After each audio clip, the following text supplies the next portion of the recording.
Now, Pavarotti was a good friend. And let's listen to Pavarotti. Put on Pavarotti. Hello, welcome to The Revealing. I am your host, Pavarotti, and I'm here to discuss the Idaho 4 case. Now, as a disclaimer, this channel's for entertainment purposes, and these are my opinions, and I'm not here to slander anyone. I will be providing information, and I will be giving you my opinions based on the information that I provide. My opinions are mine and mine alone. And in this episode, I intend to blow the lid off of the Idaho 4 case. So be prepared. Now, I have, with the help of some wonderful collaborators out there like Veritas Aquitas and True Crime Design, Bubbly Waters, and others. And I will put their links to their channel in my descriptions. For the longest time, I did this kind of like a solo act with no help, just diving in and digging and looking. And I came up with a lot of things. Now that I've had other people actually dig into some of the things that I was looking into and coming up with leads of their own and sharing those leads with me and allowing me to continue to investigate, it has opened up all kinds of new doors. Most of them verify the things that I've already said, and some have led me to find some other players involved and answer questions that we've all had for a long time. So let me tell you folks, this video is going to be like no other video that I've done. Usually when I do a video, I will include a BAM, and I try to leave it for the end. I think some people skip to the end when I do that. I assure you, in this one, you don't want to cut it off too short, but you also don't want to skip to the end, because most of this video is going to be a BAM, I assure you. And as you watch this video, take it in, because you are going to be amazed. I almost promise you that. So, for a lot of the people out there, though, that have followed me for a long time, I am going to give you some redundant information, and I have to do that because I have new followers that come into the fold all the time, and they don't have all the information that you have. So I am going to have to give a brief history on this subject before I dive into all of the new information. And there's a few things that I hope to answer by the time this video is done. One is, what happened to the perps who actually committed this atrocity after the atrocity was over? How did they evade law enforcement? And that allowed law enforcement to zero in on Bryan Kohberger. Very curious how that happened. Who planted the knife sheath? How did all this even get this far? And most importantly, where are the actual unaliving weapons that were used in the atrocity? I'm going to try to answer all that for you in this video, so pay close attention and don't give up on it. And to start, though, I've got to give you a brief history. A brief history of the main subject that we'll be discussing in this video, which is none other than TF. So, without further ado, let's get started. This all started back when I was trying to figure out who Bill Thompson was using as an informant in the Bryan Kohberger case. It became obvious to me that an informant led them to Kohberger and not a phony IGG investigation. A quick trip into the court docs would soon verify that for me. So how do we find an informant? Well, first we got to find a motive to find an informant. Then I quickly became aware that both the mother of one of the victims in the case and the stepmother of one of the victims in the case both had major felony drug charges. And they seem to have things with their charges happening around the times of the atrocity. As you can see here, they both accepted plea deals, pleading down their major charges to simple possession charges in early September. Now, how could they get those charges reduced? In my opinion, they had to set somebody up, but who? Then I found this arrest there in Moscow, Idaho, that happened on August 31st, 2022. It was advertised in the local media as happening September 14th, but it turns out it happened just 2 weeks or a little bit less prior to both the mother and the stepmother taking plea deals in their case, which would make me, and more to the point, these two very suspicious of them getting that plea deal right around the time of their arrest. And they were caught with over a pound of the preferred drug of the mother and the stepmother.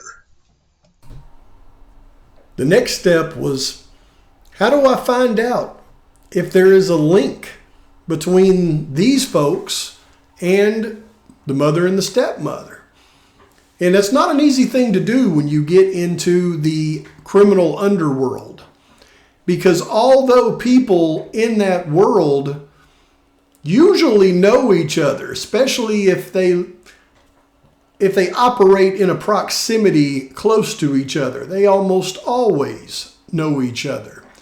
But from an outsider looking in, trying to establish that connection can be almost impossible, because one of the keys in the underworld is to try to stay under the radar, to not advertise your connections. So it wasn't easy. But when you look hard enough and you look in the right places, those connections become very apparent.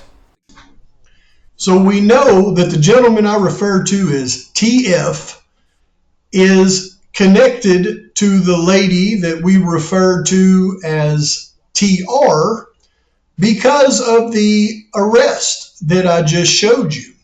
However, these two have been together for decades. In fact, they've been arrested together in the past more than once. They also have a long history of going before the prosecutor, Bill Thompson, the coroner, Kathy Mabbitt, as their public defender, as they're overseen by Judge John Judge, as we've discovered in the past. But how do these two connect to the mother or the stepmother? It took a later arrest for us to uncover that connection. You see, in March of 2024, TR was arrested yet again with this gentleman that we refer to as MB, this time with over 1.5 pounds of the mother and the stepmother's drug of choice, METH. So we got TF with TR, now we've got TR with MB. But how does MB connect to the mother or the stepmother in the case to round things out? A little investigating gave us that answer.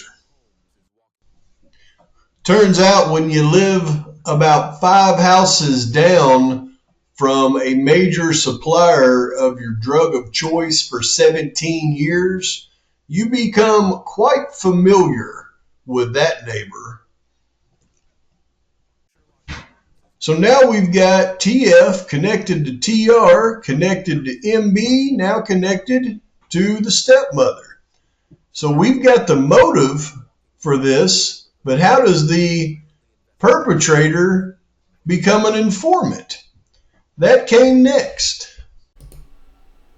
Now, as a lot of you already know, the story goes that TR is released on a $75,000 bond from the Latah County Jail.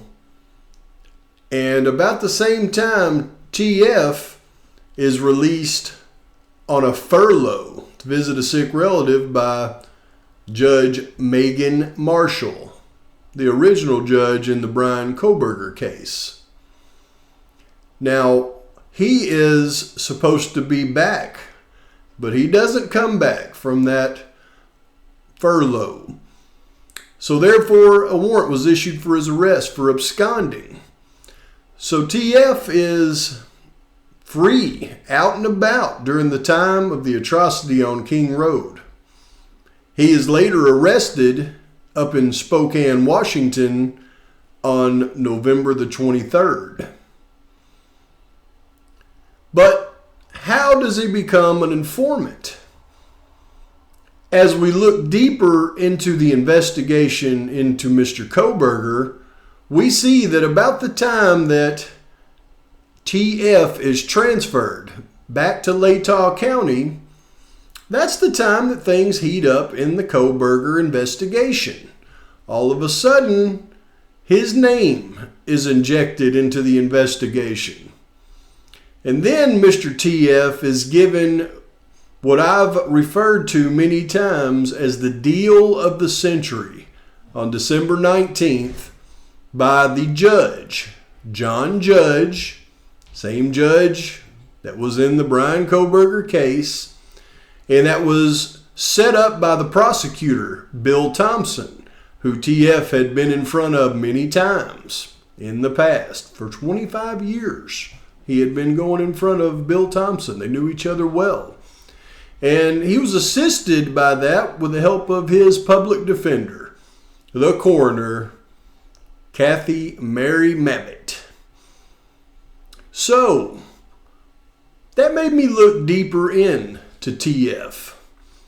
And the next thing I had to determine was, how could he be an informant? What would he have known about the King Road atrocity that he could have informed on? As we look deeper into that, we discover what we're looking for. When we look at the view of the King Road house with the Linda Lane apartments next door, we see these steps, which is the perfect place for a lookout to be perched during the entire atrocity and several hours before to see everything that's coming and going. So could TF have possibly been perched right there?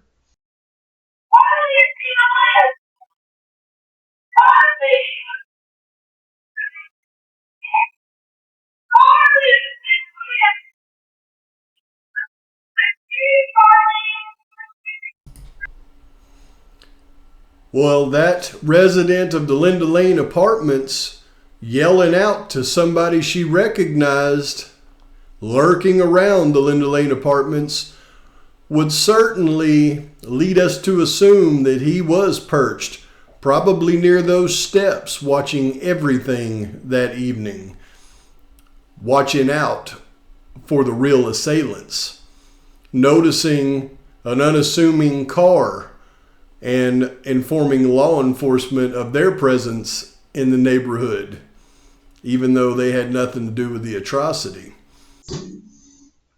So it got me thinking, what do we really know about this guy, TF? And with the help of Aquitas Veritas, a much deeper dive into TF was done, and the findings are amazing. Let me share them with you. You see, we learned that TF worked for an excavating company there in Moscow known as Germer Construction.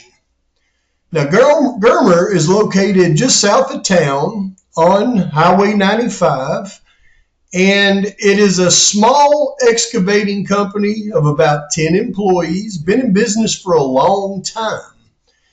And what's interesting about Germer Construction is not only was TF an employee and apparently very familiar with the owner, Larry Germer, but Larry also had some interesting history and relationships there in Moscow, specifically with the University of Idaho, because you see, Larry is a graduate of the University of Idaho, and he has a lot of friends in the faculty and staff.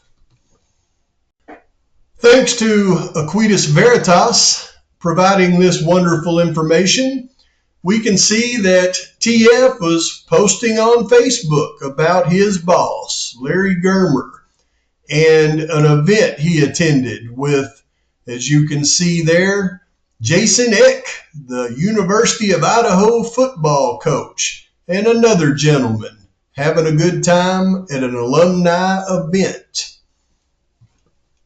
It also turns out that a fellow classmate of Larry from the University of Idaho is longtime friend Scott Green, the president of the University of Idaho. I think we all remember him. And you may have remembered that him and Larry were involved in a construction project in the not too distant past. Germer Construction of Moscow will serve as general contractor and provide project oversight, while also performing site rehabilitation, grading, utility, disconnection, and demolition assistance at a reduced cost to the university. I'm sure that reduced cost was due to his longtime friendship, and I'm sure that contract was also given to him because of a longtime friendship. So these guys are very friendly with each other, we can assume. Now, I'm not saying that these two had anything to do with the actual atrocity on King Road, but TF's obvious relationship with Larry, coinciding with Larry's close relationship with Scott, did pique my interest and make me scratch my head. And it led me in the direction to check out Germer Construction with a fine-tooth comb. And what I found is almost unbelievable. It was the location itself of this Germer Construction office building where TF would have most certainly spent a lot of time. And upon scanning the complex connected to this office building, I became absolutely astonished at what I was seeing. And I quickly realized this would be the perfect place to gather before and after an atrocity like we see on King Road. Look what I found. You see, that building is connected to this place. And as you can see, this is a vast, very vast world of its own, with its own little dirt roads. Look at all of these little storage buildings and trailers that have been, destroyed over the years. It's a vast junkyard of sorts. But in this junkyard complex, there are worlds in itself. And I mean worlds in itself. Look at this. Over here, I don't even know what these are, but you'll see there's old cars. There's all kinds of salvaged items.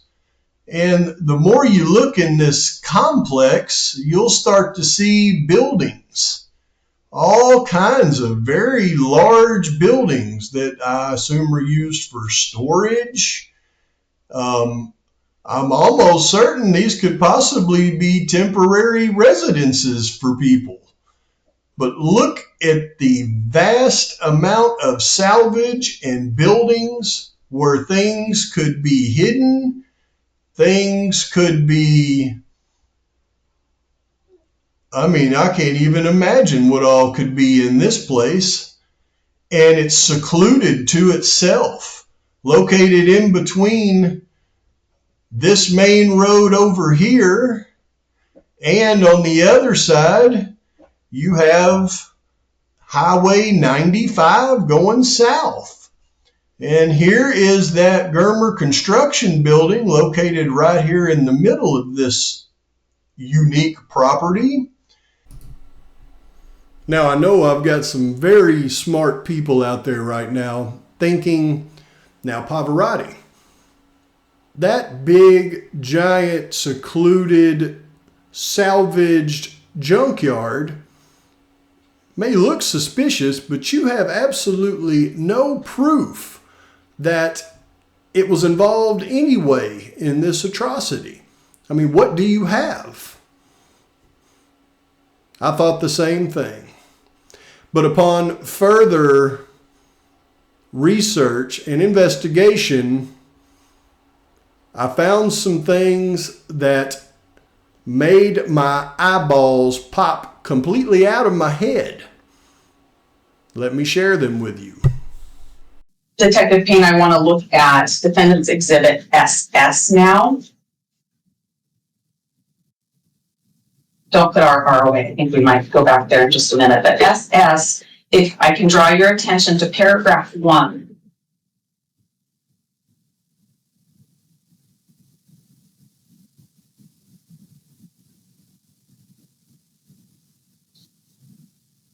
Okay. Would I be correct in believing that I should be able to have a videotape from a place called Mundy's Machine? Yes, ma'am. Where's Mundy's Machine? I don't know where Mundy's Machine is, ma'am. It does not sound familiar to me. Can you see the address that's also listed in paragraph 1? Yes, ma'am. Does that help you know where Mundy's Machine might be? It'd be south of Moscow city limits, if memory serves, but that's the best I can recall. You don't know where this particular numbered address on South Main might be? No, ma'am. Well, let's go back to, let me ask you this. Who do I ask where that video is? Restate what I did before is go through the MS custodian at Moscow PD. So when we read this, on Highway 95 South, video was taken from two businesses, Mundy's Machine and Wasankari Construction. Despite some confusion over whether defense have only received video after 5 a.m., from Payne's response that Highway 95 was noted as a possible route in the PCA, it seems likely the car was not seen going south near Moscow on Highway 95 after 4:20 a.m. So the video is missing from 4:20 a.m. until 5 a.m. from Mundy's Machine and Wasankari Construction, as you see Brett Payne confirming in the hearing. Now, the defense obviously was looking for video to prove it wasn't Kohberger's car going south on 95 from those businesses. But it turns out that they didn't realize what they were really missing. You see, that missing video from those two businesses would show the real assailants and where they went after the atrocity on King Road into that salvage yard, folks. Look at this. Upon further review of this vast world of its own salvage yard located right there on the property with Germer Construction, you'll see it is flanked by two businesses on each side of the salvage yard. this entire complex is part of these three businesses, it appears. You'll see at the bottom, you've got the business Wasankari Construction, who owns this vast complex labyrinth. And then at the top of the property, you've got a business called Mundy's Machine and Welding. So, if there was cameras taken by the Moscow PD from Mundy's Machine and Wasankari Construction, and the videos were eliminated between the times of 4:20 and 5 a.m. on the morning of the atrocity, that means you would not see the video of the real perpetrators leaving the King Road residence, driving just south of town and pulling into this secluded labyrinth of salvaged material. But that would leave one big question. How could TF pull off getting rid of the video between 4:20 and 5 a.m. if law enforcement already had it in their possession? You see, that would entail a real conspiracy. Now, could it be pulled off? And if so, who did it and how? Further investigation, thanks to Aquitas Veritas, led us in this direction. Now, somebody like TF having connections within the Moscow PD that was capable of removing videotape from the evidence locker was a very hard pill for me to swallow. But because of excellent investigating work by the aforementioned Aquitas Veritas, I dug in much deeper into the connection that he possibly had in the Moscow Police Department, and was this connection capable of such a thing, like removing video evidence? Turns out a very strong connection is made, and he is more than capable of not only removing evidence, but also possibly planting evidence as well. But did he have the opportunity to remove the evidence? And more importantly, did he have the opportunity to plant evidence? It turns out that opportunity was absolutely there, as I'm going to show you. Now, of course, this is speculation. I'm not here to slander members of law enforcement. But let me provide you the information that I've found and let you decide for yourself. Now, who we have here is a gentleman named Officer Shane Clayton Gunderson, member of the Moscow Police Department. Now, Officer Gunderson is also loaned out from time to time for duties with the Latah County Sheriff's Department. Now, I'm not sure if he is a member of that Quad Cities Drug Task Force, but you can be assured that he is used in narcotics investigations quite often. Because you see, Mr. Gunderson here is one of the only officers in the area that deals with the canine there in Latah County. And you see, I'm not sure that there's more than one canine unit in Latah County. I know there's only one in Moscow. So with Shane here being the canine police officer, then that means he's probably involved in major narcotics operations constantly. So if he's not on the level, then that would sure put him in a real position of power. But, you know, it turns out his relationship to family members puts an entirely new perspective on a Facebook post I'm going to share with you here in a minute. But thanks to Aquitas Veritas, figuring this out. You see, TF's father, Paul Michael Thumper, he passed away recently, and all prayers go to him and his family. But in his obituary, it lists his sons and his sisters. And when you dive into the family tree, one of his sisters had a daughter. And that daughter, her name is Brittany. And she is married to none other than Officer Shane Gunderson. As you can see right there, married to Shane Clayton. So that means that TF's first cousin, and in a lot of families, you know, the first cousin is almost like a sibling. He probably grew up with her and is very close. So therefore, he would be very close to her husband. He would be almost like a brother to him. So it turns out TF and Officer Gunderson are close family relatives.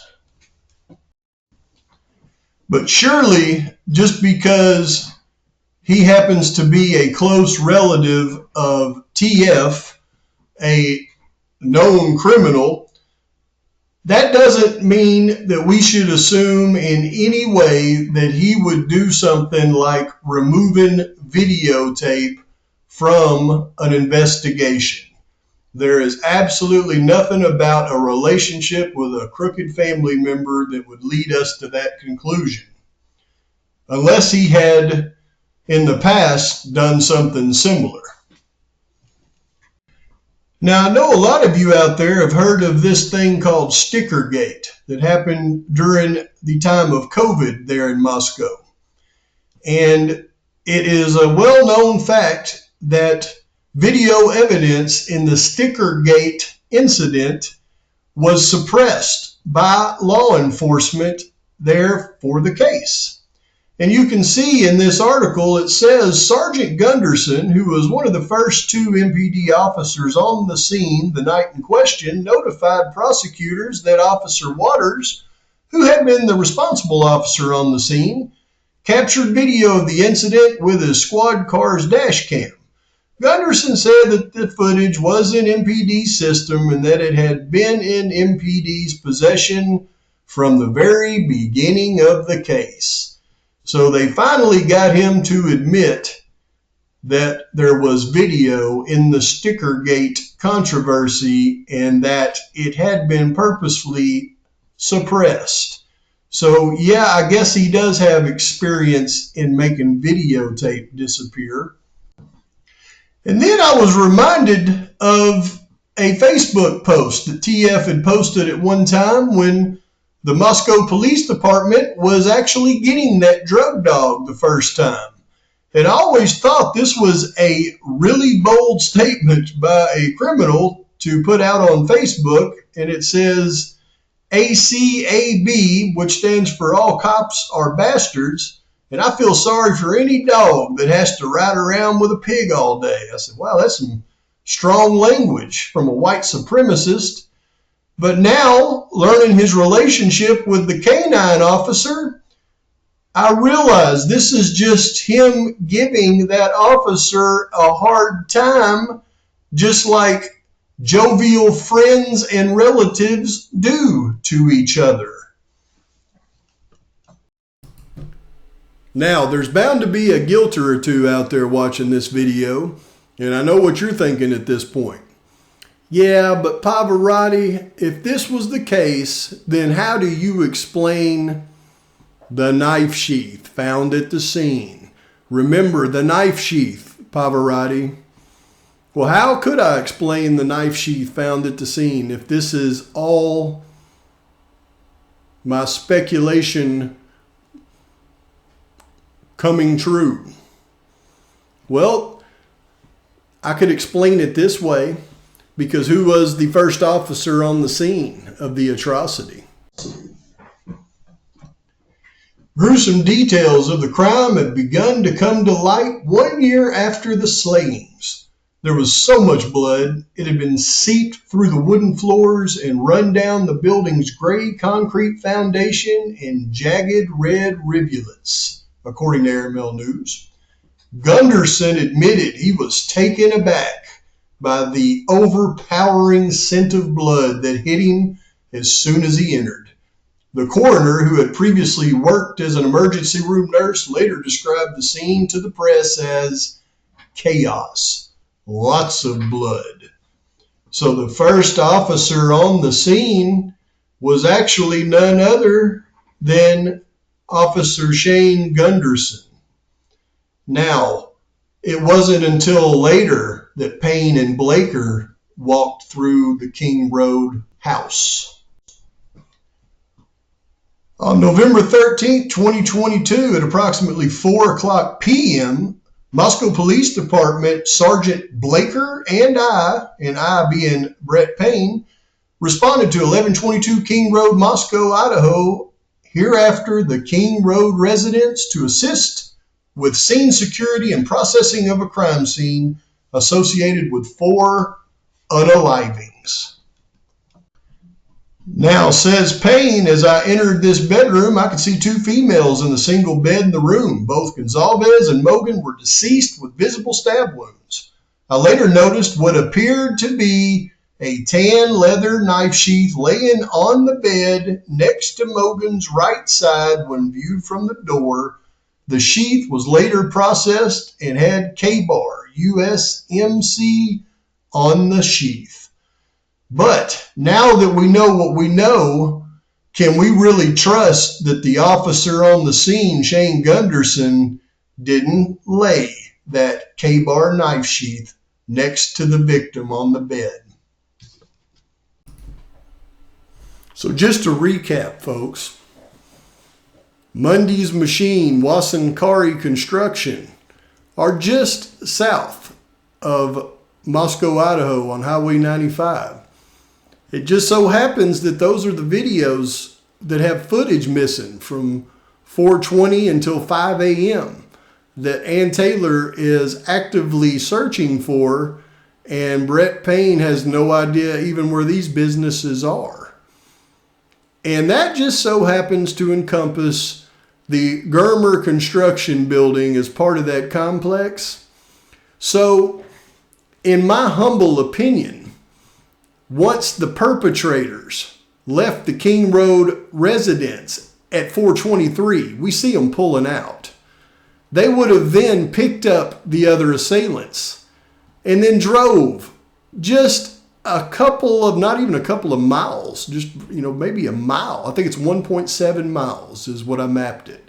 South of Moscow on 95 to that hidden, secluded salvage complex where they could dispose of any evidence in the case. And the videotape from the 2 encompassing businesses of that complex just happened to have the video footage missing from the time period that would show the assailants pulling in there. It's too much for me. And then TF, his first cousin, is known for removing evidence as far as video from previous cases, and I'm most certain you can find him listed on that Brady list. And then he just happens to be one of the first responding officers to the atrocity on King Road, so that he could go through that crime scene and place anything that he wanted to before the detectives arrived, and before Idaho State Police forensic team arrived as well. I was hesitant to put this video out with all of this information because now the race is on.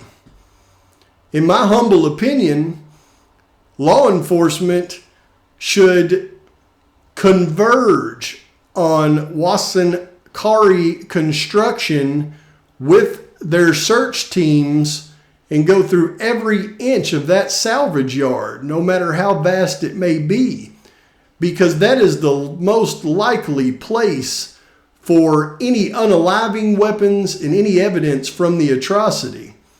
And more than likely, folks, because Germer Construction was used to demolish the house.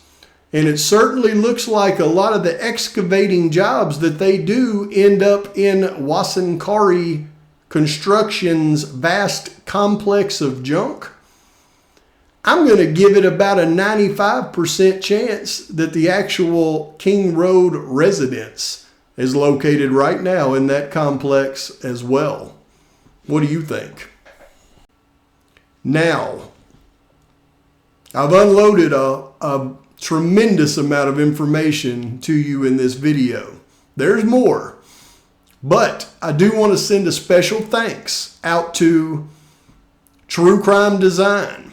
A lot of the visuals that I used in this video were from True Crime Design's videos, and she gave me explicit permission to use any of her visuals that I chose to use. And again, thank you for that. Also, a special thanks to Aquitas Veritas and her excellent research that she has done. And of course, Bubbly Waters for finding I See You Farley in the Linda Lane footage. Links to all three of their channels are in the description of this video. But please like and subscribe to the channel. Post your comments, your thoughts, and your criticisms. There's plenty more to come, but until next time, Pavarotti is out.